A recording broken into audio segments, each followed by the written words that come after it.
Liam sat on the cold pavement, arms wrapped around his knees, trying to stay warm. His jacket had holes in it. His shoes were worn down to the soles. People passed by him like he didn't exist. Some crossed the road. Others stared for a second, then looked away. But Liam didn't care anymore. He had stopped caring years ago. He had lost everything: his home, his family, his pride. Now he only watched the world from the corner of a broken sidewalk. Every evening, Liam sat on the same bench near the alley across from the karate dojo. It had big glass windows, and through them, he watched kids wearing white uniforms punch the air and yell from their bellies. The movements looked strong, clean, and full of power. He watched them practice every day, as if the rhythm of their training gave him a reason to breathe. Today was colder than usual. Rain clouds hung low. Liam pulled his jacket tighter and leaned against the wall of the bakery that never let him in. His stomach growled, but he ignored it. Across the street, the dojo lights flickered on. The same group of kids ran in, laughing, holding their belts proudly. Their shoes were clean, their uniforms perfect. One of the younger boys tried to kick high and slipped. The others laughed. The instructor, a tall man with a calm face, clapped his hands and told them to focus. Liam smiled faintly. He knew that move, a spinning side kick. He had once taught that very kick, but that was years ago. Another life. The door of the dojo creaked open. Warm light spilled onto the street. Liam stood up slowly, knees aching, heart thumping for no reason he could explain. He didn't plan to go in, but his feet moved on their own. The light pulled him like a memory dot inside. The smell of sweat and wooden floors hit him. A few parents sitting on the side turned to look. Their smiles faded when they saw him. A few students stopped stretching. One whispered something to another. Laughter followed. The instructor turned. His voice was firm but polite. "Can I help you?" Liam hesitated. He looked down at his worn jacket, his stained jeans. His hands trembled slightly. I was wondering if I could train here. Join your class?" The room fell silent. One of the older students, a teenager with sharp eyes and a confident smile, let out a loud laugh. "Is this a joke? He wants to do karate." Others chuckled. Some just looked away, unsure what to think. One mother grabbed her son's bag and shifted uncomfortably. The instructor stepped forward. "Sir, this is a private school. Our students are registered and trained on schedule. I don't have money," Liam said quietly. "I'm not asking for charity. I just want to train." The teen stepped forward again. "What are you gonna do? Fight with that old body? You'd break your hip before you finish a kata." More laughter. Liam looked straight at the instructor. His eyes, though tired, held something deep, something old. "I'm not new to karate. I used to teach." The instructor raised an eyebrow. "Is that so?" Liam slowly pointed toward the far wall where a dusty black belt was framed behind glass. "That belt? I had one just like it." For a moment, something changed in the air. The laughter stopped. The instructor looked at the belt, then at Liam. "What style did you teach, Kyokushin?" Liam said softly. "Full contact." The instructor nodded slowly. "That's what we teach here." One of the younger kids spoke up. "Why, you were a real karate teacher." "I was," Liam replied. "Before life hit me harder than any punch." The instructor was silent for a moment, then spoke. "We train hard here. You're welcome to join the warm-up, but that's all for now." Liam nodded. "Thank you." He stepped onto the mat barefoot. The cold floor made him shiver, but he didn't complain. The other students moved away, forming their lines. Liam stood at the back. His posture straightened naturally. Muscle memory returned. 10 push. The instructor called. The students dropped down. Liam followed. His arms shook by the third one. By the sixth, his chest trembled. By the 10th, he collapsed. Snickers echoed around him. The teen who had laughed earlier smirked. "Told you." Liam pushed himself up slowly. He bowed his head toward the floor. "Osu," he whispered. Next. They moved to stretching.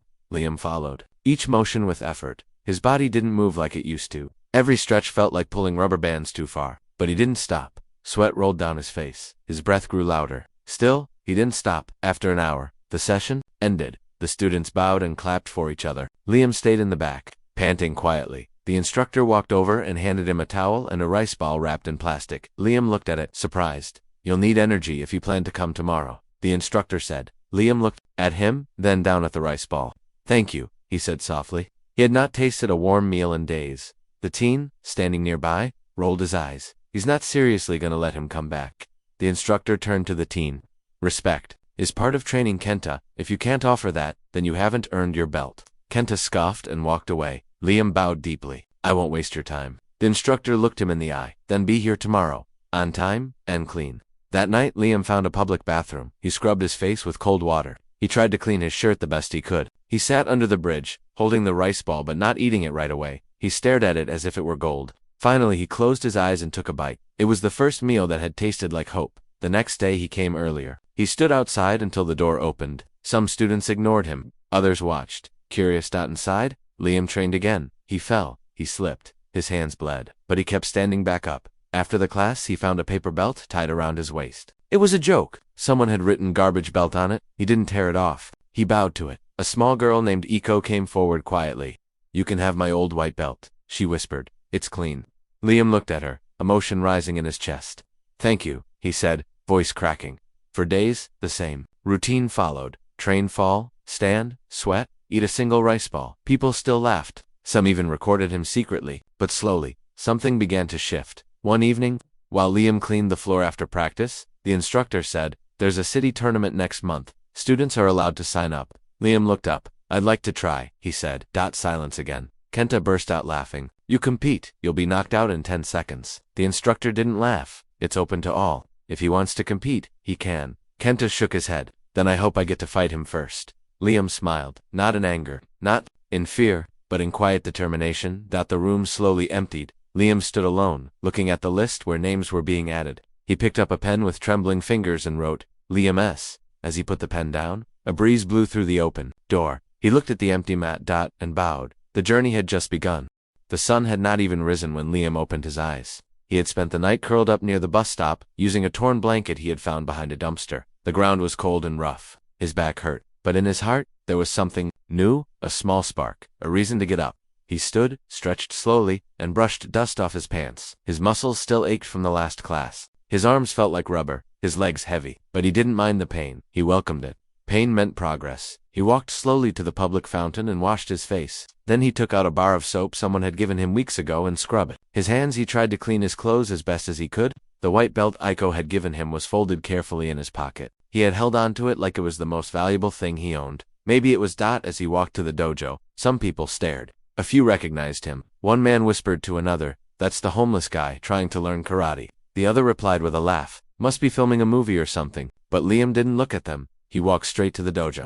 The door was still closed. He waited outside, standing still like a soldier. After a few minutes, he heard footsteps. It was Iko, the little girl who had given him the belt. She smiled shyly when she saw him. "You're early," she said. "So are you," he replied. She giggled. "I like being early. My brother says it shows respect." "He's right," Liam said. The door opened. The instructor Sensei Daisuke stepped inside and nodded at both of them. "Warm-up starts in 15 minutes. Get ready." Liam walked in with quiet steps. The dojo felt like a temple to him.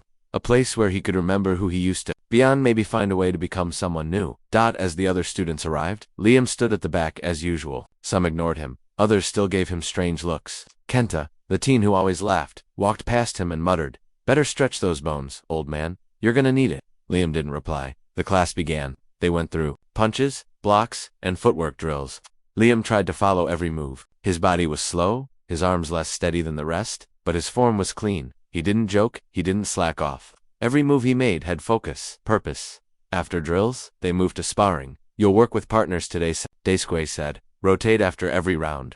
Liam was paired with a quiet boy first. The boy was careful not to hit too hard. Liam moved gently, offering advice when he could. "Keep your hands up, turn your hips more when you punch." The boy nodded, listening closely. The next partner was more serious. A girl with a strong punch and fast legs. She didn't hold back. She hit Liam square in the chest during a practice combo. He stumbled but didn't fall. He smiled, bowed, and continued. Then came Kenta. The room became tense as the two faced each other. "Let's see what you got," Kenta said with a smirk. Liam nodded politely. "I'll try my best." The round began. Kenta attacked fast for Liam to block fully. A strike to the ribs, another to the shoulder. Liam took the hits, but stayed on his feet. He stepped back, trying to find his rhythm. "Is that it?" Kenta taunted. Then he faked left and sent a spinning kick into Liam's side. The older man collapsed. Some students gasped. Sensei Daisuke stepped forward, but Liam raised his hand. "I'm fine," he said, breathing hard. He stood slowly. Kenta looked surprised. "You don't quit, do you?" "No," Liam said. "Not anymore." Sensei clapped his hands. "That's enough." After class, while others packed their bags, Liam stayed behind, wiping sweat off the mat. Sensei Daisuke walked over. "You did well today," he said. "Was slow," Liam replied, "but I'll get better." "I believe that," Daisuke said. "You've shown more heart than some who've trained here for years." Liam looked down, humbled. "I just want to earn back a piece of who I used to be." Sensei Daisuke hesitated, then spoke. "You said you taught Kyokushin before. What was your rank?" "Second-degree black belt," Liam said quietly. "But that was long ago, before I lost everything." The sensei nodded. "I believe you." Liam looked at him. Why? Because no one fakes that kind of respect, the sensei said. Your spirit speaks louder than your words. That night, Liam sat near the alley, holding the rice ball he had received again. He didn't eat it right away. He closed his eyes, and remembered a time when he had stood in front of his own class. Students had listened to him, called him Sensei Liam. That life had ended after one terrible mistake, one angry decision, one punch thrown in the wrong moment outside a bar. He had been arrested, lost his teaching license. Then his wife left. His daughter stopped speaking to him, with shame too heavy to carry. He walked away from it all. But now something in him stirred. A few days later, something unexpected happened. After a hard training session, Liam stepped outside to catch his breath. A boy stood there with a phone in his hand. He looked nervous. You're the homeless guy learning karate, right? Liam hesitated. Yes. The boy smiled. Can I take a photo with you?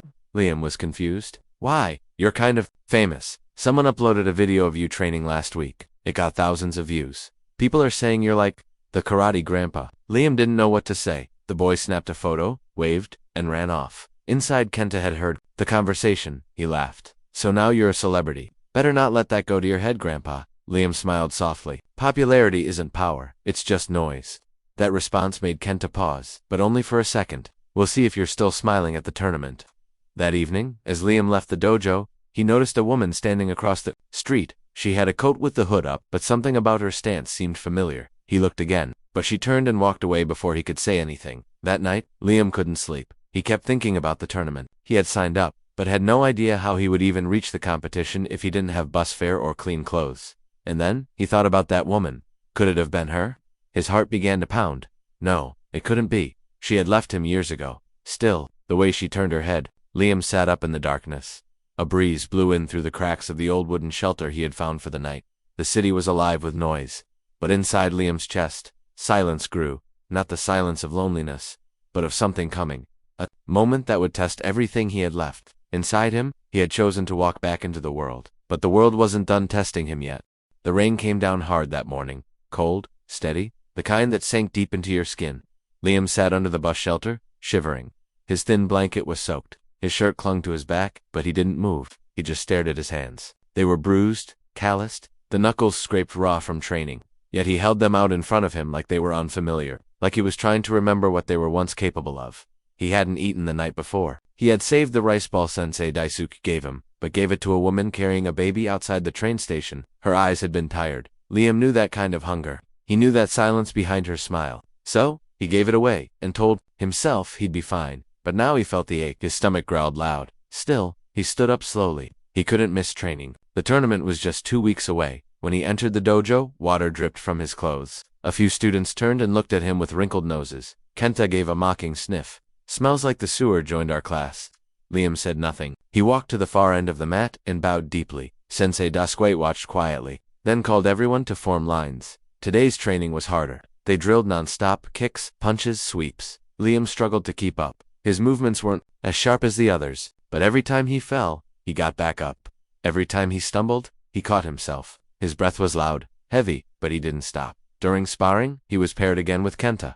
The room got quiet. Everyone wanted to watch. Kenta smiled. Try not to fall over this time. Liam nodded. I'll try. The match began. Kenta came fast, like always. His strikes were sharp. He had speed, but Liam didn't try to match him. He waited, watched, then moved. He didn't land any hits. But this time, Kenta didn't land many either. After the bell, Kenta looked annoyed. You're just dodging. That's not fighting. Liam smiled. Then maybe you should slow down and see what I'm doing. That comment stayed with Kenta longer than he expected. After class, Liam helped mop the floor as usual. The dojo was quiet. Most students had gone. Sensei Daisuke walked over and sat beside him. You're improving, he said. Not fast enough, Liam replied. I can't win like this. Winning is not the goal, the sensei said. Standing in front of fear, that's the goal. Liam looked down. I'm scared, not of fighting, but of seeing my daughter again. If she really was watching me the other day. Daisuke looked surprised. You think she was here? I saw her. I think, Liam said. She didn't speak, just turned and left.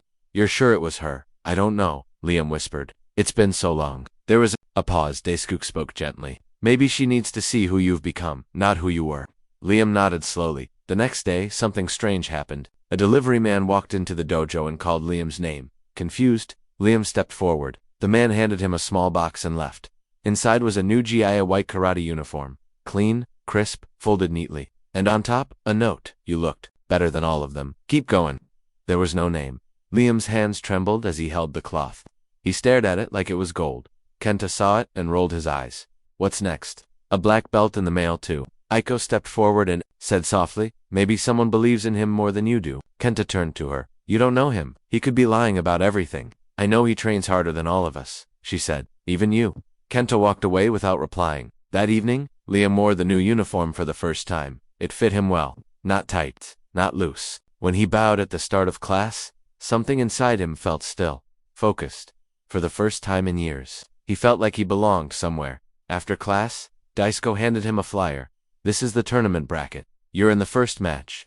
Liam looked at the name beside his Kenta Ishiro. He stared at it in silence. They want drama, Daisuke said. The underdog versus the rising star. Liam nodded. I understand. You don't have to do this, Daisuke added. Yes, Liam replied. I do.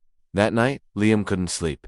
The thought of facing Kenta in front of a crowd made his chest tighten, but it wasn't fear. It was something else, anticipation, purpose. He remembered the last tournament he had competed in. He had won, but afterward, he had gone out to celebrate alone. He drank too much, got into a fight with a stranger who insulted him. That punch had ruined everything. The man he hit was hurt badly. The court didn't care that Liam had a clean record. They saw a fighter who lost control. His wife begged him to stop drinking.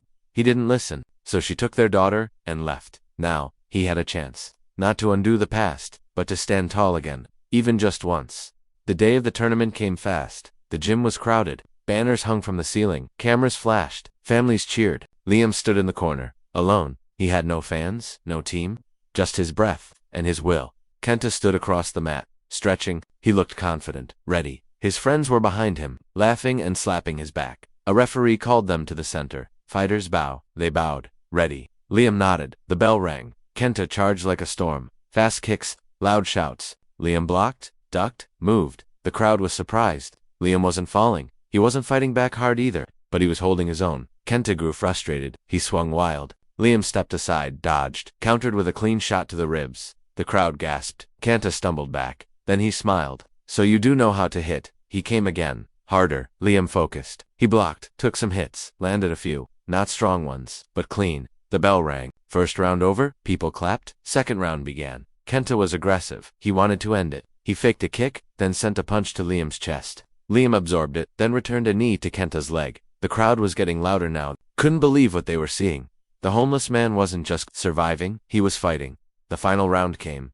Both fighters were tired. Liam's breathing was heavy. Sweat rolled down his back. But something had changed in Kenta's eyes. He wasn't mocking anymore. He was focused. He respected this fight now. The round began. Both moved carefully. Then Kenta made a mistake. He rushed forward, off balance. Liam sidestepped and tapped him on the back. Point scored. The crowd stood. The bell rang. Match over. Everyone waited. The referee raised a hand. Winner. Liam-esque. There was a pause. Then a wave of silence followed by sudden, thunderous applause. The room was on fire with energy. Kenta stood, shocked. Then slowly he stepped forward and bowed to Liam. Liam bowed back. Kenta whispered, "You're no joke." Liam smiled. "Neither are you." As Liam left the mat, he looked into the crowd, and there sitting near the back was the woman again. No hood this time, her face clear. His daughter. She was watching, and this time she didn't walk away. The crowd still clapped as Liam stepped off the mat, his legs shaking, sweat dripping from his face. But he didn't notice any of it. His eyes were fixed on the girl at the back of the room. The girl who hadn't stood, who hadn't clapped, who hadn't looked away. His daughter Emma. She looked older now, taller, maybe 16. Her hair was tied back, her face calm, but her eyes looked exactly like her mother's, and like his own. They held that same quiet fire, that silence that said more than words could. Liam's chest tightened. He stopped walking. For a second he forgot where he was. He forgot the noise around him, the crowd, the sweat, the match. All he saw was her. Then, just like that, she stood and turned toward the exit. "No," Liam whispered. He dropped his bag and ran, pushed past the judge's table, ignored the volunteers calling after him. He made it outside just as Emma stepped onto the sidewalk. She was walking quickly, eyes ahead. "Emma," Liam called out. She froze. He stopped a few feet behind her, breathing hard. She didn't turn around. "Please," he said, his voice shaking. "Just wait." A long silence passed. Then finally she turned to face him. Her expression was unreadable. Not angry, not sad. Just distant. "I didn't know if it was really you," she said. "I wasn't sure." Liam nodded. "I wasn't sure you'd ever want to see me." "I don't," she replied softly. "I just I came to see if you were really alive." The words hit him harder than any punch. "I am," he said barely. She looked at him, really looked at him for The first time, his face thinner than she remembered, his hands rough, his eyes older. But still, somewhere in there, the man who used to make her laugh when she scraped her knee on the sidewalk, the man who danced in the living room with her on her 7th birthday, the man who disappeared. I watched you fight, she said. Why? I had to remember who I was, Liam replied. I wanted to stand up again, not just for me. For you. You left us, she whispered. He nodded. I know. You let Mom cry alone? You never came back. I couldn't, he said. I was ashamed. I thought maybe it was better if I stayed away. Emma blinked quickly, holding back tears. It wasn't. Liam stepped closer, but not too close. I'm not asking for forgiveness. Just a chance. A single chance. To prove I'm trying. Emma looked down at the tournament wristband on his arm. You're fighting again? Nodded, not just in the ring. She nodded slowly, then turned and began to walk away. Emma, he called again. Will you come to the finals? She paused, her back to him. Then, quietly, she said, we'll see. And she was gone. Liam stood there long after she disappeared down the street. That night, he didn't sleep. He sat under the train bridge, holding the rice ball he hadn't eaten again. His stomach growled, but he didn't care. All he could think about was her voice, her eyes, her words. It wasn't. She had every right to hate him, and yet, she came, she watched. That meant something. It had to. The next day, back at the dojo, the students clapped when he entered, even the ones who had once laughed. Some patted him on the back. Aiko ran up to him with a wide smile. You beat Kenta. You're amazing. Liam smiled gently. I just survived. Sensei Daisuke called the class to attention. You all saw what happened at the tournament, he said. Now you understand spirit. It's not about muscles or age. It's about standing up when it's easier to fall. Everyone bowed. Liam stood a little straighter. As the class ended, Kenta approached him. This time, no smirk. No sarcasm. Just quiet respect. Good match, Kenta said. You too, Liam replied. You think you'll win the next round? I don't know, Liam answered. But I'll give it everything I've got. Kenta nodded, then hesitated. Hey, I used to think you were just some washed-up old man, but you're not. You're the real thing, Liam chuckled. Even old lions still know how to roar. Kenta grinned and walked away. Later that evening, Liam was walking down a back street when he heard footsteps behind him. He turned quickly, instinct sharp. A man in a leather jacket stepped from the shadows. Rough face. Scar on his cheek? You Liam S.? The man asked. Yes, Liam said slowly. The man reached into his pocket. Liam Tensed. Then the man pulled out a folded note. From someone who says she knew you long ago. He said, told me to give it to you. He handed the note and walked away without another word. Liam opened it. It was written in careful handwriting. You were never as lost as you thought. I saw the match. So did someone else. Don't stop now. No name. No clue. Just those words. Liam stared at the note for a long time. Back at the dojo, Sensei Daisuke called him aside. The finals are in 2 days, he said. Your opponent Toru Yamada champion. Fast, powerful, younger than you. Are you ready for this? No, Liam admitted, but I'm going anyway. Why? Because I promised myself I would stand, Liam said. And I won't break that promise. The next 2 days were hard. He trained in the rain, in the cold. He practiced footwork until his legs cramped. He punched the wooden post behind the dojo until his knuckles bled. Each night. He slept on concrete. Each morning. He returned stronger by the day of the finals. The city had heard his story. Photos of him training in the dojo had gone viral. People called him the street fighter, the comeback spirit. But Liam didn't read the comments. He didn't care about fame, only about one thing. Would Emma come? As he stood in the waiting area of the arena, dressed in his clean white GI, the crowd above cheered for the other matches. He could hear his name being called on the loudspeaker. Liam S. versus Toru Yamada. He walked slowly to the mat. Lights blinded him. The crowd roared. Across from him stood Toru, younger, muscular, focused. But Liam didn't look at him yet. He scanned the crowd, and their third row from the back. Emma, sitting, alone, watching. She wasn't smiling, but she was there. That was enough. The bell rang, and the final match began. The referee shouted Hajime, and the match began. Liam's heart thudded in his chest, but his eyes stayed focused on Toru. Toru Yamada was not like Kenta. He didn't smirk. He didn't underestimate. He moved like a tiger, fast, precise, and deadly. The crowd fell into silence as the two men circled each other. Then Toru struck first. A spinning kick straight toward Liam's ribs. Liam barely blocked it in time, but the force knocked him back a step. He grunted but stayed standing. Toru didn't stop. He came at Liam again. Jab, jab, kick, each move faster than the last. Liam blocked what he could, absorbed what he couldn't. Every hit felt like it was meant to end the match. But Liam didn't fall. He refused. Up in the crowd, Emma leaned forward, her eyes wide, hands tight around the rail. She didn't know karate, but she could feel it. This fight was brutal. The scorekeeper called out Toru 2, Liam 0. Liam hadn't scored a single point. The crowd started to whisper. Some murmured that it would be over soon, that the old man had done well just making it this far, that he should be proud. But Liam didn't hear any of that. He heard only his own breath, his heartbeat, and a voice in his mind, Emma's voice. You let Mom cry alone. He had to keep going. He shifted his stance and waited. Toru came again, another kick. But this time, Liam stepped inside it. He ducked and countered with a hard palm strike to Toru's chest. The crowd gasped. Point Liam. Now it was 2-1. Toru's eyes narrowed. He wiped his mouth and smiled just a little, not out of mockery but respect. The next clash was faster. Both men attacked. Blocks clashed against fists. Feet slammed into the mat. Liam moved like a man possessed. Every muscle burned. Every step hurt.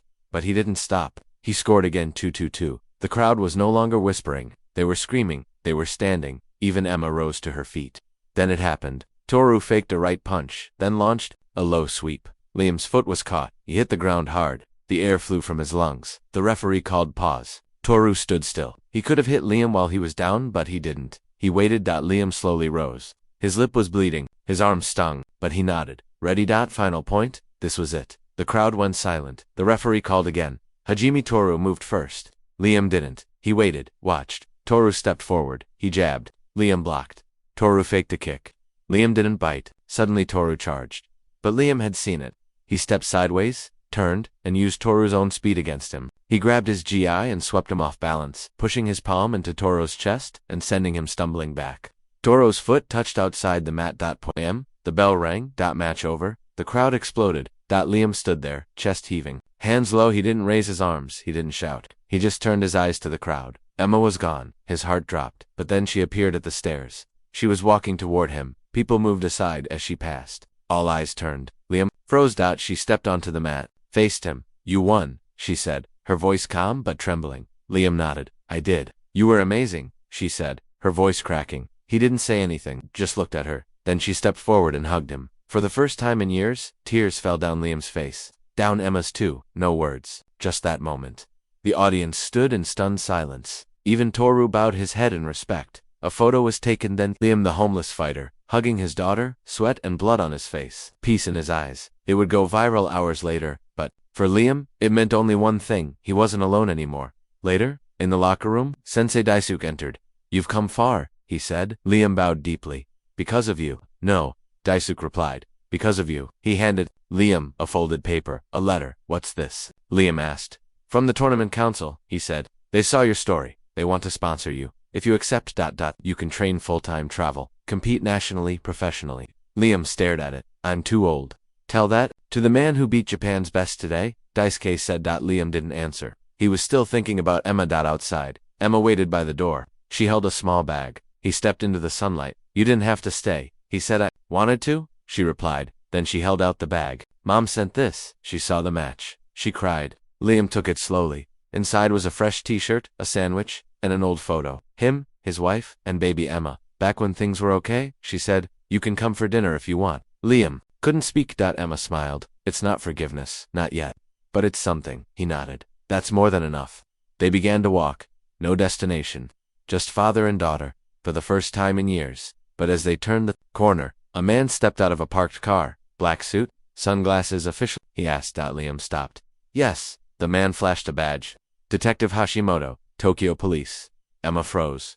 What's this about? Liam asked. There's been an incident, the detective said. A dojo? Someone attacked your sensei last night. He's injured. Liam's blood ran cold. Sensei Daisuke? Yes, the detective said. And the message left behind had your name on it. Emma's eyes widened. What's going on?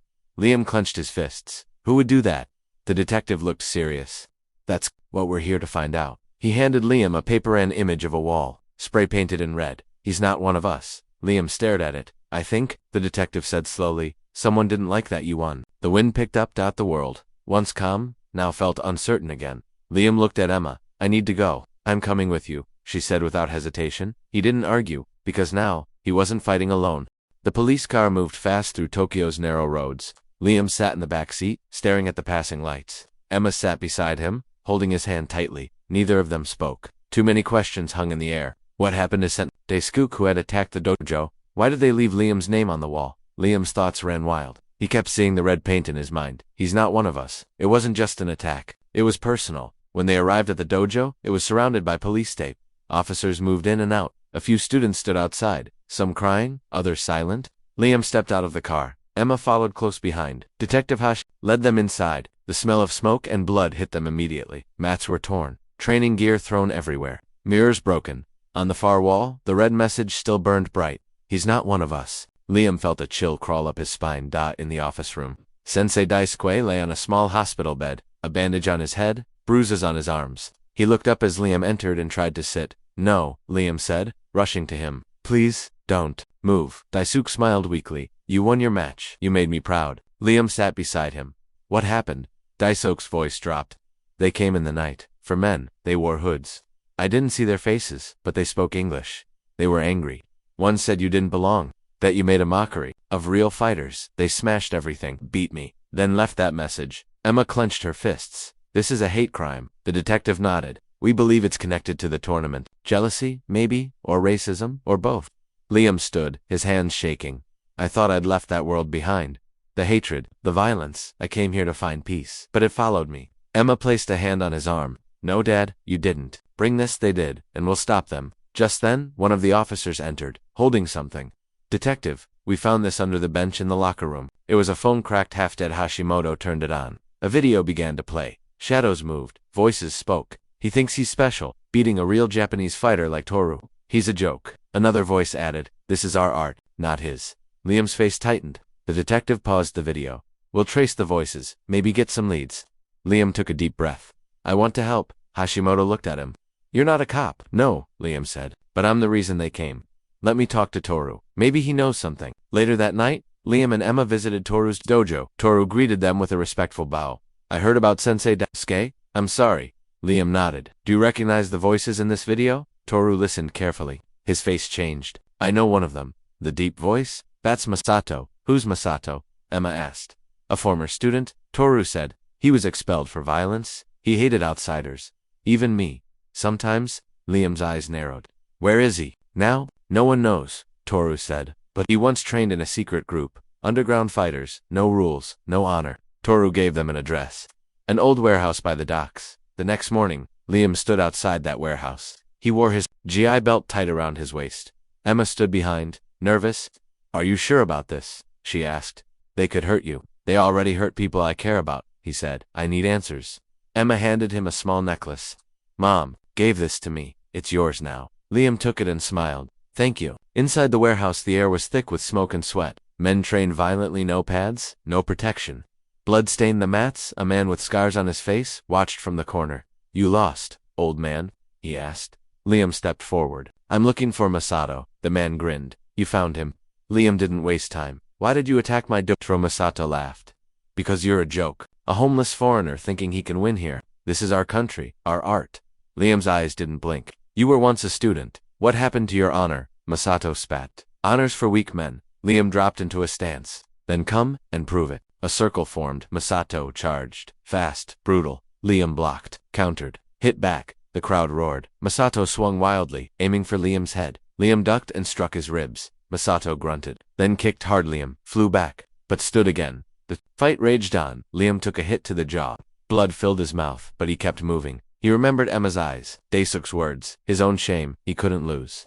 He wouldn't. Finally, Masato threw a punch, but Liam twisted, grabbed his arm, and used his momentum to slam him to the ground. The room went silent. Masato lay still. Liam stood above him, not gloating, just breathing. You fight well, Masato said weakly. Too well to be homeless. I fight for respect, Liam said. Something you lost long ago. Just then, sirens rang outside. Police stormed in. Hashimoto walked straight to Masato and cuffed him. We traced the voice, he said. You're under arrest for assault, vandalism, and hate crimes. As Masato was taken away, he looked at Liam. This isn't over. Liam turned away. It is for me. Outside, Emma hugged her father. You did it. No, he said. We did. But even as they smiled, Hashimoto approached. There's something else, he said. A new message. Left outside your shelter. He showed them a photo. It was a black envelope. Inside was a photo of Liam's old family house. And a note. We remember everything. Liam froze. Emma saw his face change. Dad, what's wrong? Liam's voice was low. That's not from Masato. Then who? She asked. He looked at her, haunted. Someone from before. Someone I thought was gone. The past he ran from was rising again, and this time it was coming for his family. The envelope felt heavier than it should have. Liam stared at it for minutes, even after the police took it for fingerprints.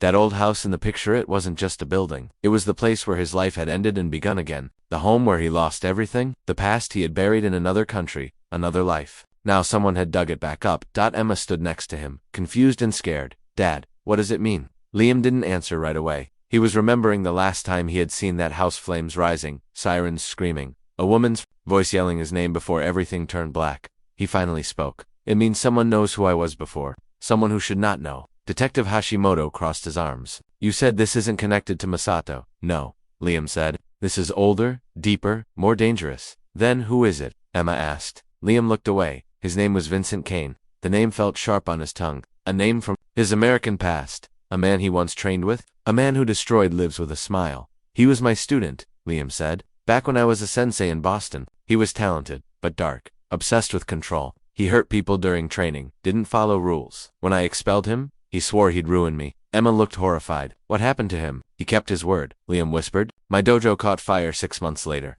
I lost everything, my reputation, my students, and your mother. Tears filled Emma's eyes. You never told me. Liam nodded. I thought I was protecting you, but maybe hiding the truth was just another way of running. Detective Hashimoto stepped forward. If this man is alive and here, we'll find him. Liam shook his head. No, he doesn't leave fingerprints, he leaves scars. Hashimoto's radio buzzed. We've got something. CCTV footage from the shelter's back alley. A man dropped the envelope, wearing a hood, but his walk was strange. Limp on the left side. Liam's face changed. That's him. He always limped. Old injury from training. That night, Liam couldn't sleep. He sat in his dojo, now partly cleaned and repaired, watching the candlelight flicker on the mirror. He saw himself not as a fighter, not as a homeless man, but as a father trying to hold his broken world together. Daisuke walked in slowly, bandages still on his arms. He's come back, hasn't he? Liam nodded. Yes, and I don't know what he wants. Daisuke sat beside him. Evil never forgets. But neither does courage. The next day, a letter arrived not at the shelter, but directly at Emma's school. She found it taped to her locker. Red ink. One line. You took everything from me. Now I'll return the favor. Emma showed it to Liam without speaking. Her hands were shaking. He knows where I go, where I study. Liam's jaw tightened. That means he's watching us. We're not safe. Emma nodded. So what now? We run again. Liam looked at her, a deep pain in his eyes. No, not this time. He met with Hashimoto and Daisuke. He wants fear. I'll give him something else. Daisuke leaned forward. What are you planning? Liam stood tall. I'll challenge him publicly. A final fight. No shadows, no games. Just man to man. Hashimoto looked unsure. You'll be putting yourself at risk. I already am, Liam said. And so is my daughter. The only way to stop this is to bring him into the light. Liam posted a video online that night. A simple message. Vincent Kane. You want me? Come get me. 1-on-1. No weapons. Just fists. At the old Tokyo Arena. Midnight, I'll be waiting. The video spread fast. Underground fighters. Journalists. Karate forums. Even Emma's schoolmates shared it. Everyone was talking. A homeless man, now a local hero, challenging a ghost from his past. Midnight came. The old Tokyo Arena was dark. Broken chairs, cracked tiles, but the center mat was clean, as if untouched by time. Liam stood there, eyes focused, body still. Emma waited outside with Daisuke, heart pounding. The sound of footsteps echoed in the silence. Vincent Kane entered. Same. Limp. Same cold smile. He wore black from head to toe. Well, he said. You've aged, Liam. Liam didn't blink. You haven't changed. Vincent circled him. This place reminds me of Boston. Remember the fire? How it danced? Liam's fist tightened. You burned my life. Vincent laughed. And now I'll finish what I started. The fight began fast. Vincent moved like a shadow, sharp, dangerous, ruthless. But Liam was faster. Every punch told a story. Of loss, of pain, of survival. Vincent grabbed Liam's arm, twisted it, and slammed him into the mat. Blood spilled from Liam's nose. He didn't stop. He rose again. You always get up, Vincent sneered. That's your mistake. No, Liam said. That's my strength. Liam's memories flashed of the streets, of being mocked, of Emma crying in the rain, of Daisuke lifting him from the ground. They weren't weights. They were wings. He struck back fist, to jaw, kicked to ribs, elbow to chest. Vincent fell, hard. He coughed. Blood on his lips. Liam stood over him, breathing hard. It ends tonight. Vincent laughed weakly. Then finish it. Liam shook his head. No, that's what you'd do. I'm not you. Police lights lit up the arena. Hashimoto entered with officers. Vincent tried to run, but Emma stepped in from behind and slammed the door shut. For my mother, she whispered. Vincent was arrested. This time for real. As he was dragged away, he shouted, this isn't over. Liam looked at Emma. Yes, it is. But even as peace returned, the crowd outside clapped not. just for the victory, but for the journey. A homeless man who had nothing now stood taller than ever because he never stopped fighting for what mattered. Back at the shelter, someone had left a small package. Inside was a note. Thank you. You gave us all courage. The ones who watched. Under the note, folded carefully, was a black belt. Liam held it for a long time. And then, slowly, with Emma watching, he tied it around his waist, not just as a fighter, but as a father, as a teacher, as a man finally whole again. The black belt rested gently around Liam's waist as he walked through the quiet neighborhood, holding Emma's hand. It wasn't a trophy. It was a reminder of pain, of struggle, of getting back up even when the world pushed him down. Vincent Kane was behind bars now. The danger seemed over. But Liam knew that healing took more than a single victory. At the shelter, people welcomed him with warm food and warm hearts. Even the manager, once skeptical, offered a quiet nod of respect. Daisuke returned to training, and Emoshe no longer hid her pride. She walked beside her father like a teammate, yet something inside Liam still felt incomplete. One morning, while repairing the cracked walls of the dojo, Emma found an old wooden sign buried beneath rubble. It read, Ashigaru Dojo Strength Through Grace. She touched it gently. Was this yours? Liam smiled. Yes, long ago. You should bring it back. To what, a dojo for ghosts? No, Emma said softly. A dojo for people like you, like me, like anyone who's ever felt like nothing. The idea stuck in Liam's mind like a seed. He couldn't stop thinking about it. That evening, he stood in the center of the dojo, just concrete and dust. No one spoke out loud. If you're lost, you're welcome.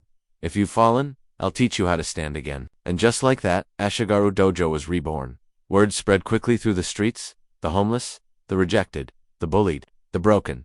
They started coming one by one, not for glory, not for medals, just for a place to breathe, a place to feel human. Daisuke helped with drills. Emma helped clean and translate. The first student was a quiet boy named Takumi, who hadn't spoken since his mother passed. The second was Mariko, a former nurse struggling with PTSD. Then came a young man with trembling hands, who had been rejected by 5 different gyms. Liam taught them not just to fight, but to feel strong even when they felt small. He taught them how to bow with dignity, how to stand after falling, how to defend not just their bodies, but their self-worth. Soon, the dojo walls were filled with laughter and sweat. But one day, a stranger came. He wore a dark gray coat, tall, with sharp eyes. He didn't give his name, just watched. Liam noticed him from the start. After class, the man stepped forward. You're Liam, right? Yes. You fought Vincent Kane? Yes. And you were once Sensei Liam Carter of Boston. Liam narrowed his eyes. Who are you? The man smiled slightly. Someone who's been looking for you. Emma stepped closer, protective. Why? The man reached into his coat and pulled out a photo. A woman, American blonde hair, gentle eyes. Liam's heart stopped. That's my wife. Her name was Mary, the man said. She saved my life once, during a protest. I owe her everything. When I heard what happened in Boston, I searched for her. I found nothing. Then I started searching for you. Liam's hands shook. Why now? The man looked serious. Because I know something you don't. Mary didn't die in that fire. Silence fell. Emma gasped. What? Liam stumbled back, leaning on the wall. No, I saw it. I was told. The body was found. No, the man said gently. It was a lie. Vincent set the fire. Yes, but she escaped. She was hurt. Badly. Taken to a rural clinic, but she survived. Someone there changed her records, hid her identity. She thought you had died. She never left that town. Liam's mind swirled. Where is she now? The man looked down. That's the problem. She disappeared 6 months ago, without a trace. The dojo, once filled with warmth, now felt cold. Emma stepped forward. Why would she vanish? I don't know, the man replied. But the last letter she sent me, she mentioned something. A name? Whose name? Liam asked. The man pulled out a folded letter. Toru's son. Daisuke's face turned pale. That's impossible. Liam looked at him. Who is he? Daisuke hesitated. A former master, a teacher of shadows. He believed karate wasn't for peace, but for control. He trained in secret after being banned. Ruthless, manipulative. Emma whispered. Could he be behind her disappearance? No one answered, but the silence said enough. That night, Liam couldn't sleep. He sat by the window, staring at the stars. Emma came and sat beside him. You okay? Liam shook his head. I don't know. I built this dojo thinking I was moving forward, but maybe I've been standing still. Emma placed her head on his shoulder. You gave people hope.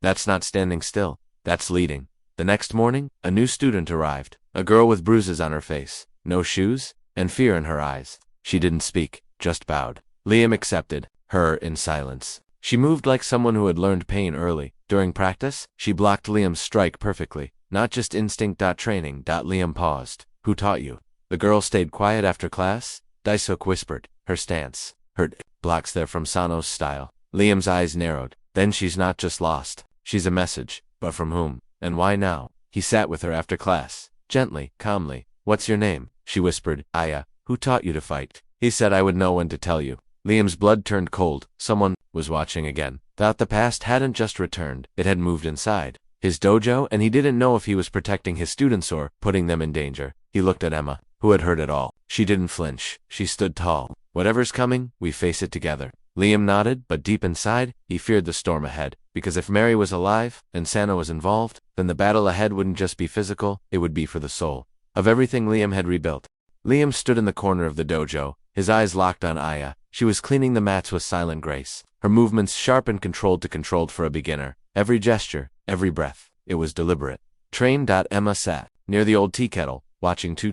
She's hiding something, she whispered. Liam nodded. She's been sent here. I feel it. Dice walked in with a folder in hand. I asked an old friend in the Kyoto archives to help identify her. We got a match. Aya isn't just a runaway. She's Toru Sano's disciple. Liam's breath caught. You're sure? Daisuke nodded grimly. Her real name is Aya Sano, his niece. Raised by him since she was 5 after her parents died in a suspicious fire, she disappeared from his home a year ago. No one's seen her until now. Emma's eyes widened. She could be a spy. She could be Liam raised a hand. She could also be trying to escape. Daisuke looked unsure. You want to believe that? But what if it's a trap? Liam didn't respond. Instead, he walked over to Aya, who stood calmly, sensing what was coming. He looked into her eyes. Who are you really? She hesitated, her eyes lowered. Then she whispered, He sent me to find out if you're still weak. Silence. Liam's fists clenched.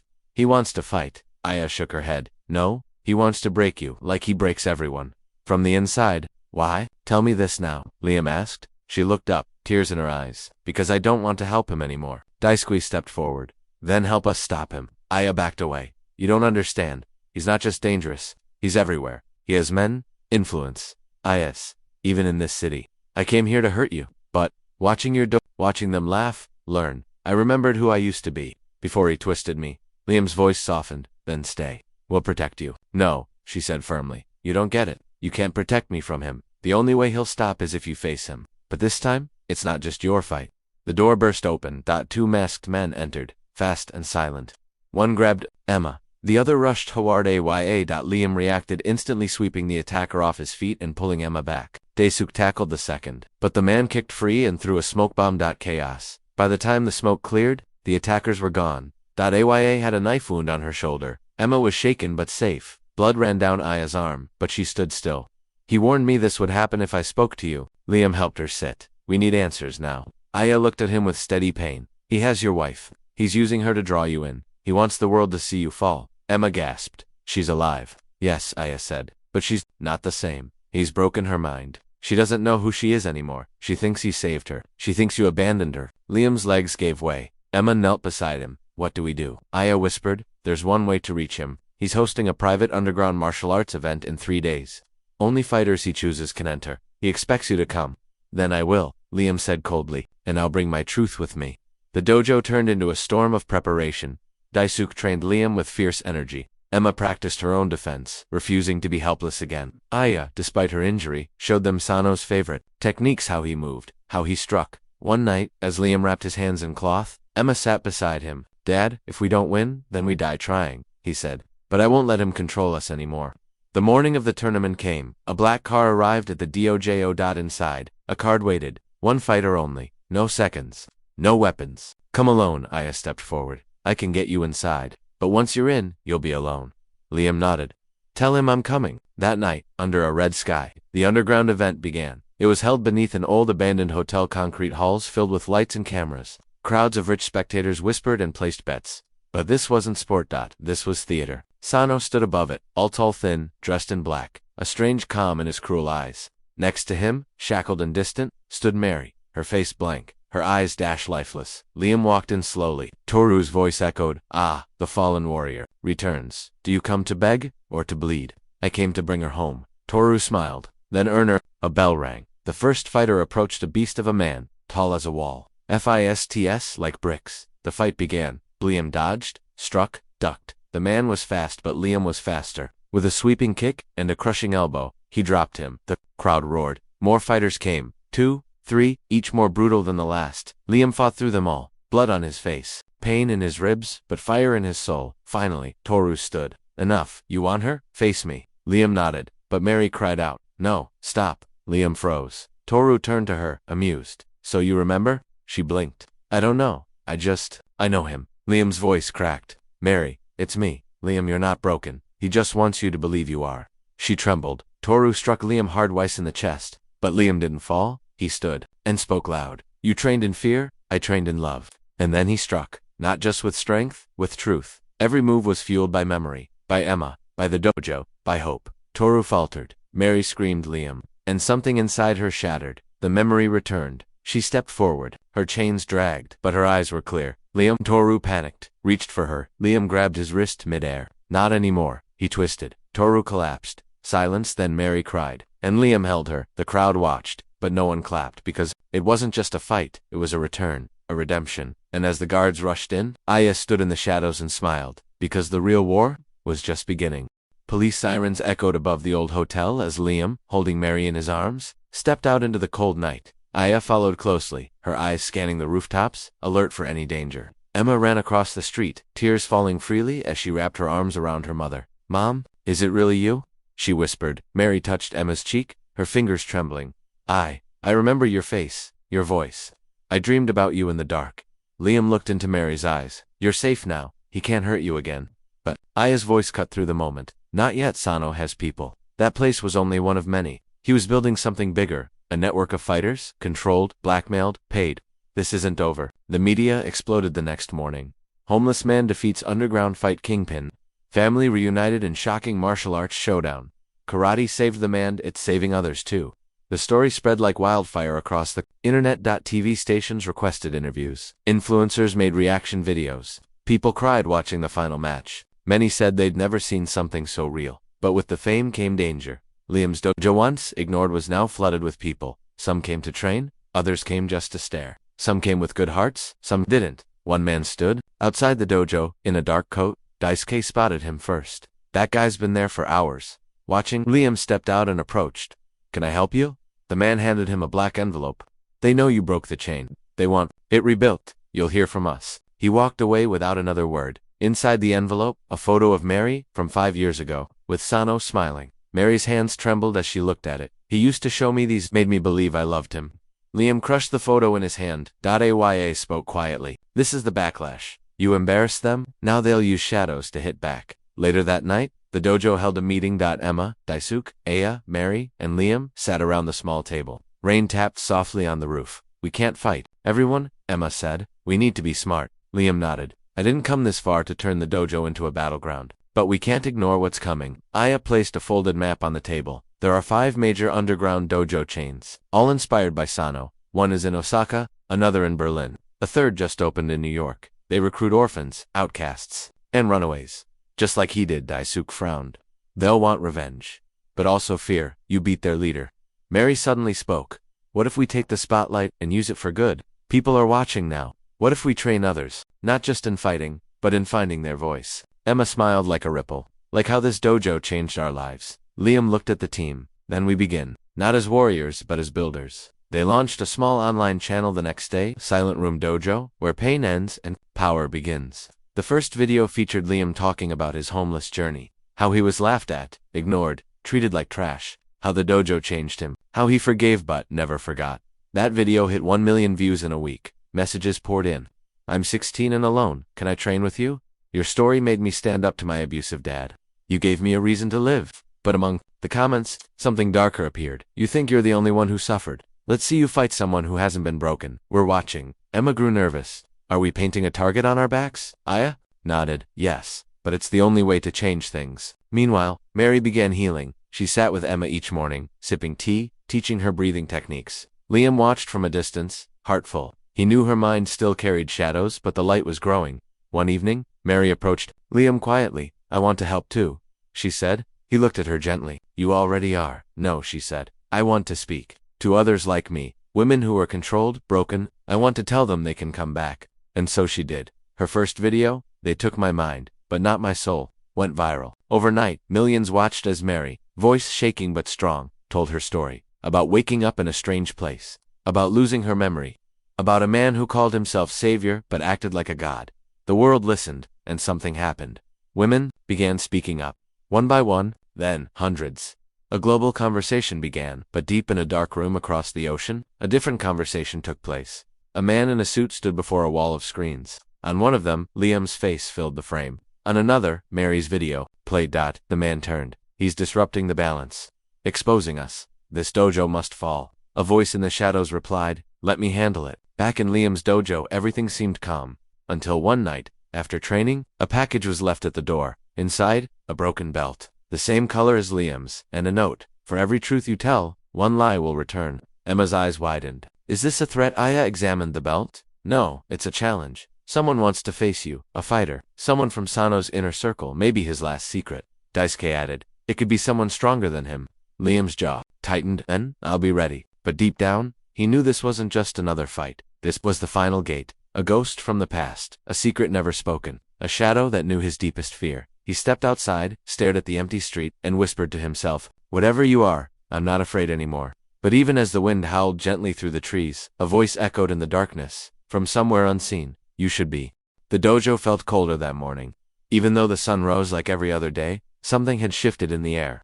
Liam stood in front of the wooden mirrors, rapping his fists slowly. His thoughts were not in the present. They were drifting to the days he never spoke of, the days before he lost everything, before the streets, before karate. Aya walked in quietly, her sharp eyes softer than usual. You didn't sleep last night. Liam nodded but didn't say anything. She stepped closer. You know who sent the challenge, don't you? He closed his eyes. I feared he was dead, but part of me hoped he was. Because if he's alive, this story isn't finished. In the corner, Emma watched them both.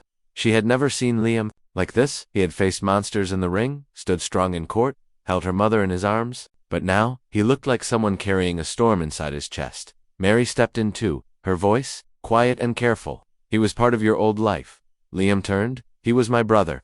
Everyone froze. Emma's breath caught. Aya looked stunned. Even Mary, who had seen so much, couldn't believe what she'd heard. I had a brother once, Liam said slowly. His name was Caleb, older than me by 3 years, stronger, smarter. Everyone loved him. I followed him everywhere. Emma asked gently, what happened to him? Liam took a breath. We grew up in a small town. Our dad taught us to fight, said it was the only way to survive. But Caleb, he didn't fight for defense. He liked the power. He liked watching others fall. I didn't see it then, but something inside him was broken, or maybe something just never formed right. He paused, staring at his wrapped fists. One night we got into a fight with a group of kids. Caleb went too far. One of the boys didn't get up. Caleb ran. I tried to cover for him, lied to the police, but he never came back. Vanished. I never saw him again. Mary stepped forward. Until now. Liam nodded. He joined something darker, traveled underground, became a ghost. But the way the belt was broken, that was his style.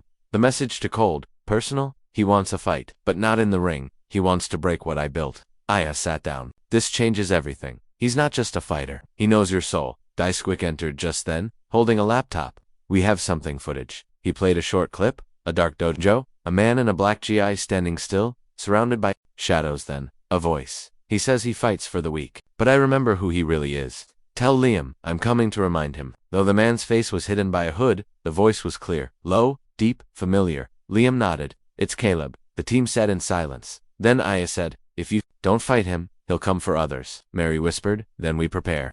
The next few days turned into wartime training. The dojo was locked to outsiders. Liam trained alone hours without break. He didn't speak much, but his body moved like lightning. He was faster, sharper, but also more burdened than before. Emma, watching from the sidelines, turned to Aya. Can he really beat him? Aya didn't answer right away. Then she said, maybe, but this fight isn't just about skill. It's about memory, about pain. Caleb knows things about Liam the rest of us don't. Mary stepped beside her. But Liam knows something more powerful. He's not alone anymore. Then the letter arrived. No address. Just 2 words written in red ink. Tomorrow. Docs. Liam stared at the words. He wants it quiet. No crowd, no spotlight. I nodded. We go with you. No, Liam said. I need to face him alone.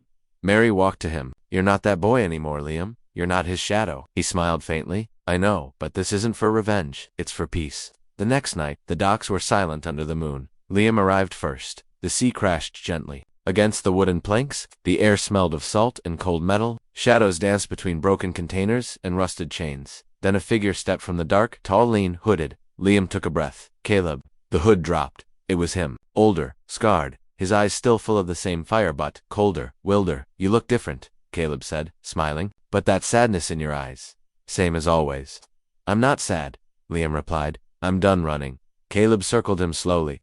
You built something soft, a dojo, a family, a little story to hide behind, but you and I both know what's really inside you. I found peace. You found fear, Caleb snapped. You were always afraid. Of Dad, of pain, of me. Liam's eyes stayed calm, and you were always alone. Without warning, Caleb attacked. Fists flew. Feet struck. The wooden dock trembled under them. They moved like shadows, two sides of the same storm. Caleb's strikes were brutal, fast, unchained. But Liam matched each one with calm precision. Defense, balance, patience. You've slowed, Caleb growled. I've learned control, Liam replied. The fight lasted minutes but felt like hours. Blood, sweat, silence. Then, Caleb swept Liam's legs. Liam fell hard, breath knocked from him. Caleb stood over him, breathing heavy. This is how it ends, he said. With you broken, again. But Liam didn't rise in anger. He looked up and said softly, it ended when I forgave you. Caleb froze. I carried your ghost for years. But tonight, I leave it here. And in that moment, Caleb hesitated. That pause gave Liam just enough. He twisted, kicked upward, flipped Caleb down, and stood. This time, his fist hovered over Caleb's chest, but he didn't strike. I won't become what you are. Caleb stared at him, chest rising and falling. Then, for the first time in years, his eyes blinked, wet. You never hated me, he asked. I hated the pain, Liam said, not the brother. Footsteps echoed. Aya. Mary, Emma, and Daisuke had arrived. They stood a distance away, watching. Liam reached down and offered his hand. Caleb stared at it. The silence stretched, and then Caleb took it. No cheers, no dramatic music. Just two brothers once torn apart, now standing under the quiet moonlight. But, just as peace seemed to settle, a car screeched in the distance. Emma shouted, Liam, look out. Gunshots rang through the night. Everyone ducked. Liam shielded Caleb instinctively. Aya pulled out her phone, already calling someone. It's not over. This wasn't just Caleb. Someone else wants him silenced. Caleb looked at Liam, eyes wide. They want me dead too. Liam grabbed his shoulder. Then we protect you. Together. More headlights appeared. Enemies in the dark. Liam turned to his team. Get to cover. This is bigger than us now. And as the camera would fade to black in this episode, the final image would be Liam standing in front of his brother. Fists clenched. Heart clear. As danger rushed toward them from all sides. And the audience is left with one burning question. Will the story of redemption survive? The final attack? The bullets echoed in the night like thunder cracking the sky. Liam grabbed Caleb and dove behind a rusted shipping container. Aya pulled Emma to safety, sliding behind an iron barrel. Mary and Daisuke ducked low, eyes searching the shadows. The headlights blinded them from a black SUV speeding into the docks. It skidded to a stop, and three masked men stepped out, holding automatic rifles. Liam peeked from behind the metal. They're not just after you, Caleb. They came to erase both of us. Caleb gritted his teeth. They were part of the old crew. I left them after I refused to fight for money anymore. They said I knew too much. Looks like they didn't forget. Daisuke crawled closer, whispering, we can't outgun them, but I can distract them long enough for you to move. No, Liam said. No more sacrifices. Aya checked her phone. I called the police. They're on the way, but it'll take time. Mary pulled out 2 smoke bombs from her coat. I brought these, thought we might need them. Liam looked at her surprised. She shrugged. Old habits from my special forces days. Never trust a quiet night. He smiled slightly. You're full of secrets. She handed him the bombs. Use them wisely. Liam nodded. On my mark, the men outside were moving closer, their steps loud against the wooden dock. One of them shouted, Caleb, we know you're there. Come out, and we'll make it quick. Caleb clenched his fists. They think I'm still the coward I was. Liam looked him in the eyes. You're not that man anymore. Tonight, you fight for something real. Then he threw the first smoke bomb. A thick cloud exploded across the dock, covering everything in gray mist. Confused voices shouted from behind the fog. Liam and Caleb moved like shadows, silent and fast. Daisuke rolled under a crate, knocking one of the attackers off balance. Mary kicked a gun from another's hand. Aya used a long stick to block a punch and twisted the man's arm back. Liam ran forward, landing a punch so strong it sent the first attacker crashing into a crate. Caleb followed, moving differently, now controlled with purpose. He didn't fight for revenge. He fought like a man protecting a family. But the last attacker had stayed hidden. As the smoke cleared, he raised his weapon and aimed straight at Emma. Liam turned too late. But Caleb didn't. He jumped in front of the gunshot. The sound rang out, sharp and final. Emma screamed. Liam caught Caleb as he fell to his knees. Blood poured from his shoulder, but Caleb smiled weakly. Guess I owed you one? Liam held him close. You're not dying tonight. In that moment, police sirens howled in the distance. Flashing lights lit up the night. The masked men tried to run, but Aya and Mary were already on them. The officers arrested the attackers quickly. Confusion and chaos turning to control. Paramedics rushed to Caleb. Emma clutched Liam's hand. Is he going to make it? Liam nodded. tears in his eyes.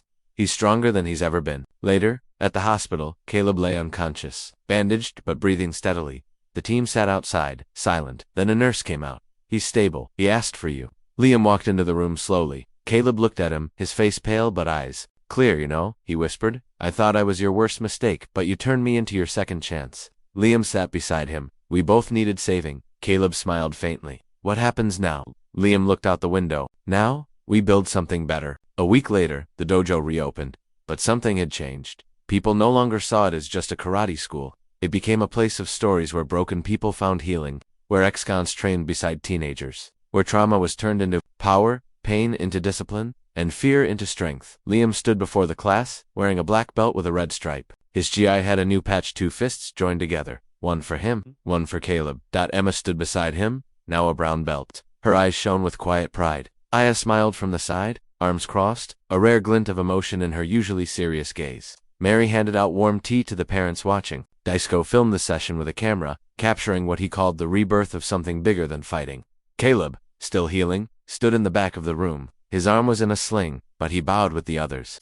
Liam caught his eye, and in that glance, everything passed between them: apology, forgiveness, and something new: hope. The final student of the day approached Liam, a small, thin boy with burn marks on his face. My name is Rami, he said shyly. They said you take kids who've been through bad things. Liam knelt down. Rami, let me tell you something. He pointed to the mat. This floor isn't just for fighters.